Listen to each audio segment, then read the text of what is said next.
नमस्कार दोस्तों, स्वागत है आपका आपके अपने YouTube channel concept talk with Purnendu में। और मैं पूर्णेंदु त्रिपाठी लेकर आ गया हूं आपके लिए डेली करंट अफेयर सीरीज़ का अगला वीडियो शुरू करने से पहले चैनल को सब्सक्राइब ज़रूर कर लें, बेल आइकन दबाना ना भूलें और इसे अपने दोस्तों के साथ शेयर भी करें। चलिए शुरू करते हैं, बढ़ते हैं हमारे आज के पहले प्रश्न की तरफ।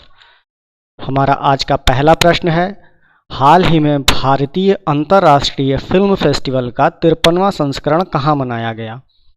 और यह मनाया गया है गोवा में। 20 नवंबर 2022 को IFFI के 53वें संस्करण की शुरुआत Austrian film Alma and Oscar से की जाएगी। IFFI का आयोजन फिल्म समारोह निदेशालय और गोवा राज्य सरकार द्वारा संयुक्त रूप से किया जाता है। इसकी निगरानी सूचना और प्रसारण मंत्रालय भारत सरकार द्वारा की जाती है।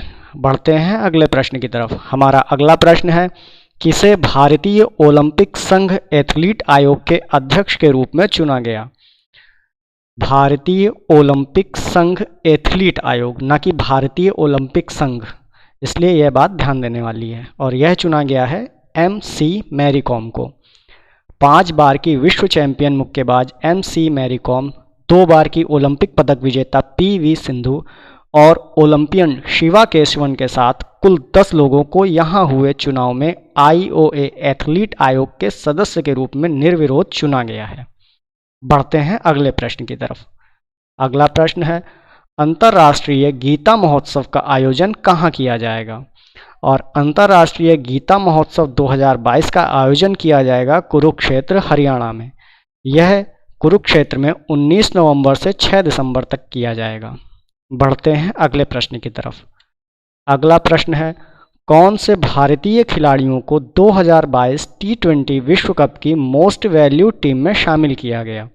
और यह शामिल किया गया है विराट कोहली और सूर्य कुमार यादव को। अंतर्राष्ट्रीय क्रिकेट परिषद ICC ने T20 विश्व कप 2022 की मोस्ट वैल्यूएबल टीम की घोषणा कर दी है। ICC ने इसमें 3 भारतीय खिलाड़ियों को जगह दी है, जिसमें से दिग्गज बल्लेबाज विराट कोहली, स्टार बैट्समैन सूर्य कुमार यादव और धाकड़ ऑलराउंडर हार्दिक पांड्या के नाम शामिल हैं। विराट कोहली और सूर्य कुमार यादव को प्लेइंग 11 में चुना गया है, जबकि हार्दिक को 12वें खिलाड़ी के तौर पर टीम में जगह दी गई है। बढ़ते हैं अगले प्रश्न की तरफ। हाल ही में प्रसार भारती के CEO के पद पर किसे नियुक्त किया गया है? और यह नियुक्त किया गया है गौरव द्विवेदी जी को। शशि शेखर वेम्पति के बाद केंद्र सरकार ने 1995 बैच के IAS अधिकारी गौरव द्विवेदी को नया CEO नियुक्त किया है। गौरव द्विवेदी छत्तीसगढ़ कैडर के IAS अधिकारी हैं। वह वर्तमान में छत्तीसगढ़ मुख्यमंत्री कार्यालय में बतौर प्रिंसिपल सेक्रेटरी के तौर पर काम कर रहे हैं। वह सूचना विभाग और IT विभाग का काम भी देख रहे हैं। बढ़ते हैं अगले प्रश्न की तरफ। 17वां G20 शिखर सम्मेलन इंडोनेशिया के किस शहर में आयोजित किया जा रहा है? और यह आयोजित किया जा रहा है इंडोनेशिया के बाली शहर में।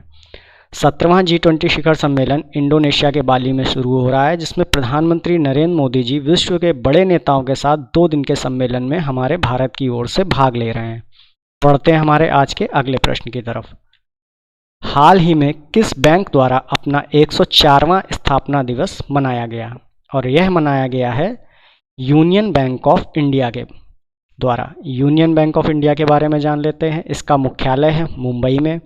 यूनियन बैंक ऑफ इंडिया की CEO हैं A मनी मेखलाई, जो कि 3 जून 2022 को इसकी CEO बनी है।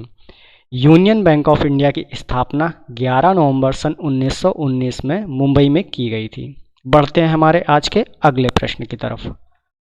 हाल ही में किस देश में भारतीय छात्रों की संख्या में बढ़ोतरी दर्ज की गई है? और यह बढ़ोतरी दर्ज की गई है अमेरिका में। पिछले 1 दशक में उच्च शिक्षा के लिए संयुक्त राज्य अमेरिका को चुनने वाले भारतीय छात्रों की संख्या 2 गुनी से अधिक हो गई है। ओपन डोर्स 2022 की रिपोर्ट के अनुसार कुल अंतर्राष्ट्रीय छात्रों की संख्या में देश की हिस्सेदारी 11.8% से बढ़कर 21% हो गई है। और यह डाटा अमेरिका के परिप्रेक्ष्य में है। बढ़ते हैं अगले प्रश्न की तरफ।